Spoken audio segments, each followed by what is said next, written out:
guys, assalamualaikum warahmatullahi wabarakatuh. Welcome back to my channel. Perkenalkan, nama saya Dinda Fitria Sabira dari D3 Rekam Medis dan Informasi Kesehatan, Fakultas Ilmu Kesehatan, Universitas Gita Bangsa. Kali ini aku akan menyampaikan tentang sistem endokrin. Pertama, aku akan menjelaskan tentang pengertian sistem endokrin. Sistem endokrin adalah suatu sistem yang bekerja dengan perantaraan zat kimia atau hormon yang dihasilkan oleh kelenjar endokrin.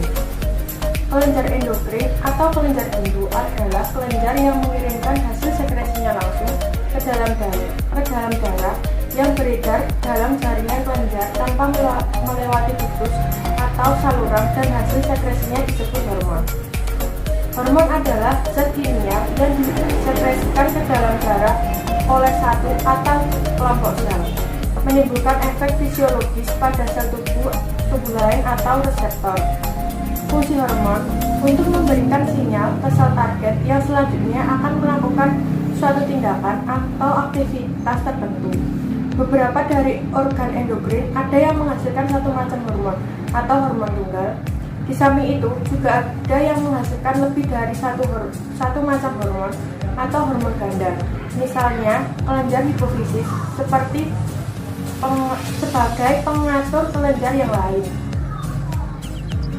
Karakteristik kelenjar endokrin.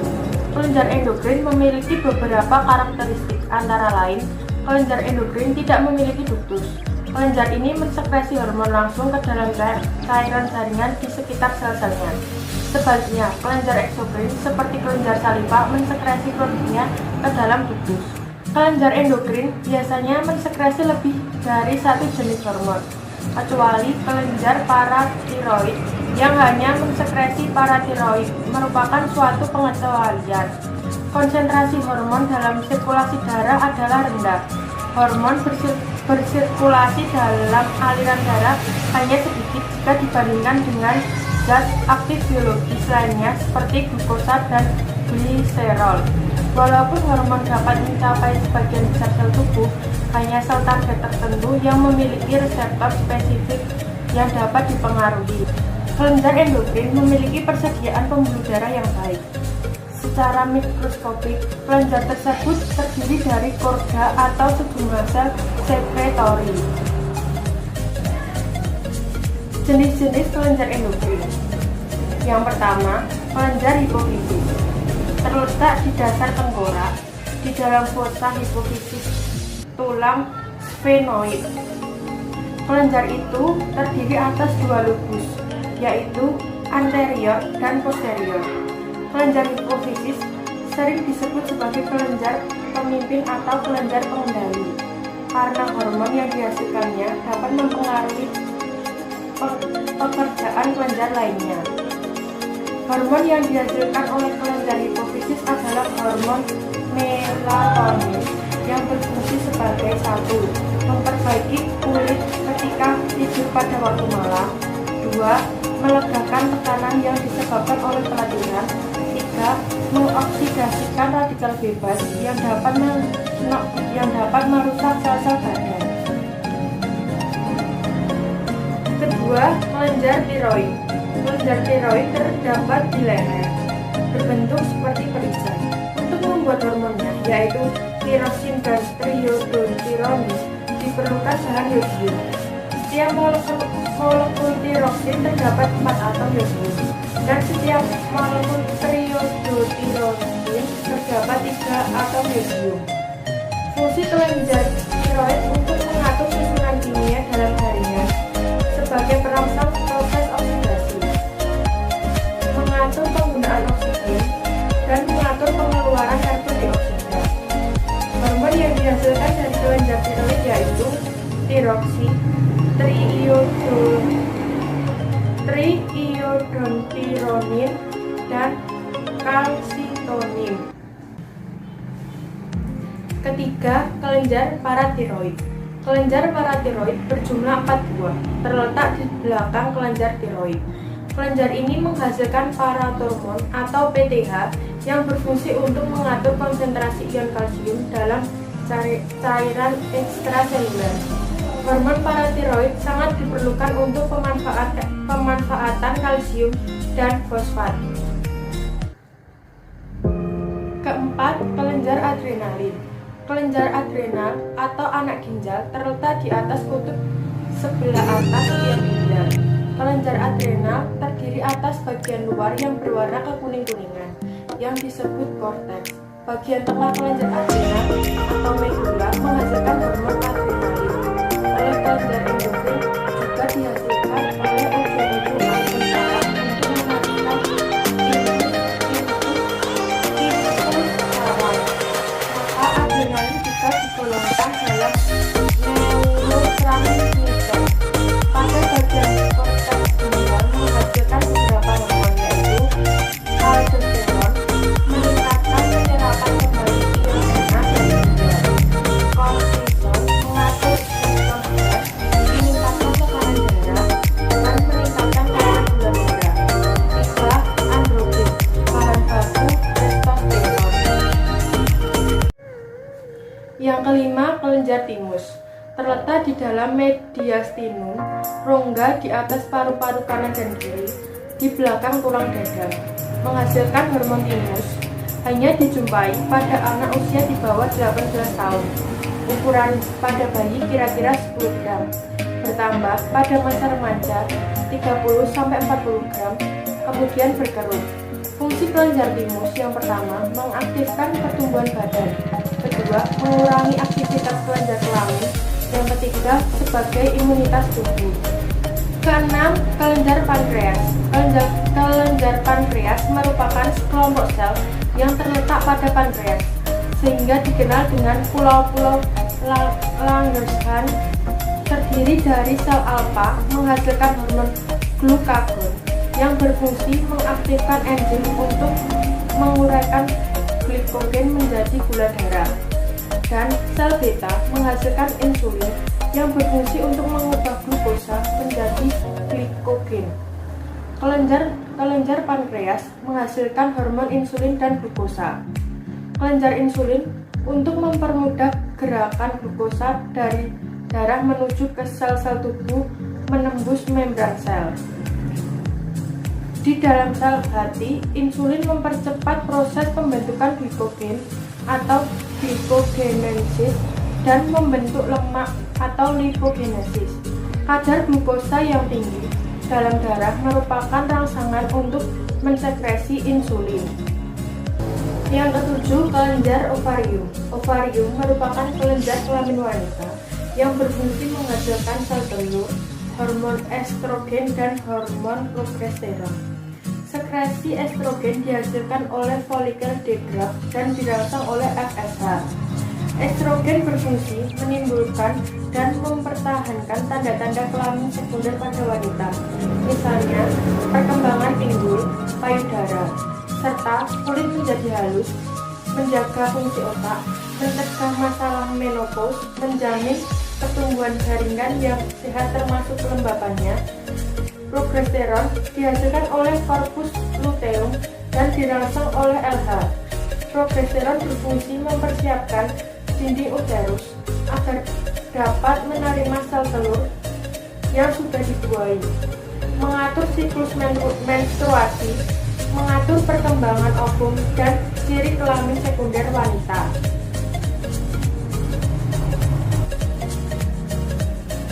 Yang terakhir, kelenjar testis. Testis terdiri dari tubulus yang dilapisi oleh sel-sel benih atau sel germinal. Tubulus ini dikenal dengan tubulus seminiferus. Testis mensekresikan hormon testosteron yang berfungsi merangsang pematangan sperma atau spermatogenesis dan pembentukan tanda-tanda kelamin pria, misalnya pertumbuhan kumis, janggut, bulu dada, jagung, dan membesarnya suara. Selanjutnya, saya akan menjelaskan kelainan atau gangguan dari sistem endokrin. Yang pertama, gangguan kelenjar hipofisis. Gangguan pertumbuhan. Seseorang yang kelebihan hormon pertumbuhan akan mengalami pertumbuhan yang luar biasa. Pada anak-anak, kelebihan hormon pertumbuhan disebut gigantisme, dan pada orang dewasa disebut akromegali. Sebaliknya, bila anak-anak mengalami kekurangan hormon, ia akan mengalami kepergian. Gigantisme ditandai peningkatan ukuran tubuh secara menyeluruh, lengan dan tungkai yang memanjang secara tidak proporsional. Sedangkan akromegali ditandai memperbesarnya kepala, tangan, kaki, rahas, tindak, dan jaringan lunak. Kedua, gangguan kelenjar adrenal. Hormon yang dihasilkan pada kelenjar adrenal adalah mineralocorticoid, yaitu aldosteron.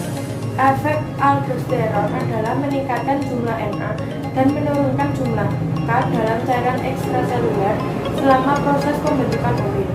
Efek berlebihan pada aldosteron yang pertama menyebabkan hipokalemia, keadaan menurunnya konsentrasi K dalam plasma darah.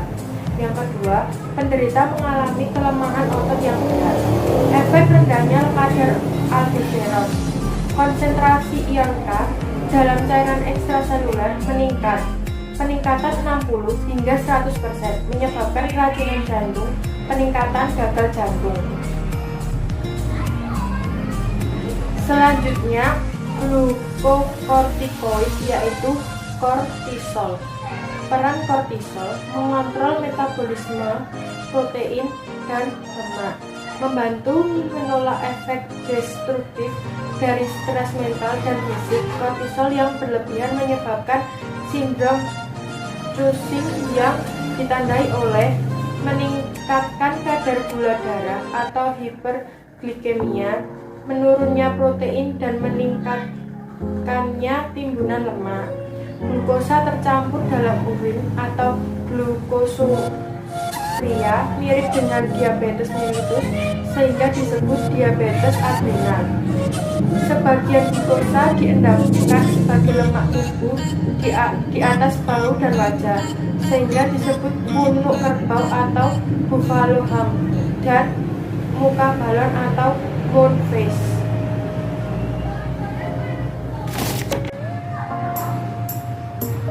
Berikutnya hormon seks adrenal atau androgen dengan estrogen yang identik dengan yang dihasilkan gonad.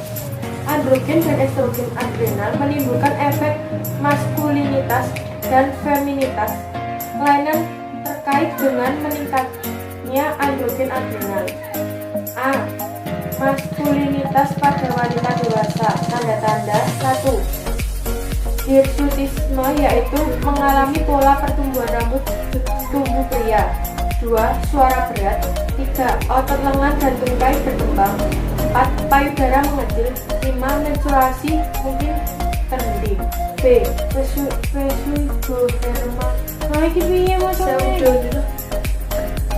Pseudohermafroditisme pada bayi perempuan yang ditandai dengan pertumbuhan genitalia eksternal pria. Pubertas precox pada anak laki-laki prapubertas.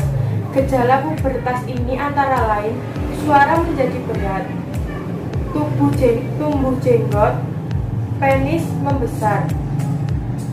Selanjutnya, penyakit Edison. Gejala penyakit Edison. Tanda awal lemah, lesu, dan tubuh jika bangkit dari duduk atau berbaring. Kulit menjadi lebih gelap. Bintik-bintik hitam timbul di kening, wajah, dan bahu.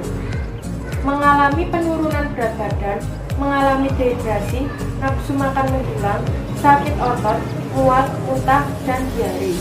Banyak penderita yang menjadi tidak tahan cuaca dingin.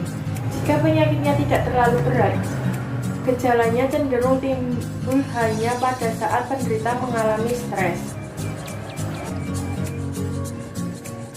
Pengobatan penyakit Edison. Yang pertama, penyakit Edison berakibat fatal dan harus diobati dengan kortikosteroid atau hormon steroid yang dihasilkan di kulit kelenjar adrenal.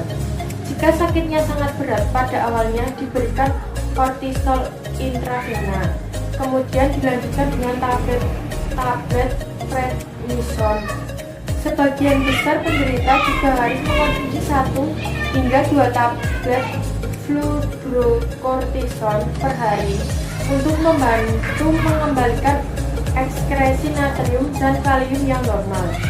Pada akhirnya, pemberian fluorocortisone bisa dikurangi atau dihentikan, diganti dengan prednisone yang diberikan setiap hari sepanjang hidup penderita. Sekian pemaparan materi tentang sistem endokrin. Jangan lupa like, subscribe, dan komen. Wassalamualaikum warahmatullahi wabarakatuh. Sekian pemaparan materi sistem endokrin dari saya. Maaf bila banyak salah.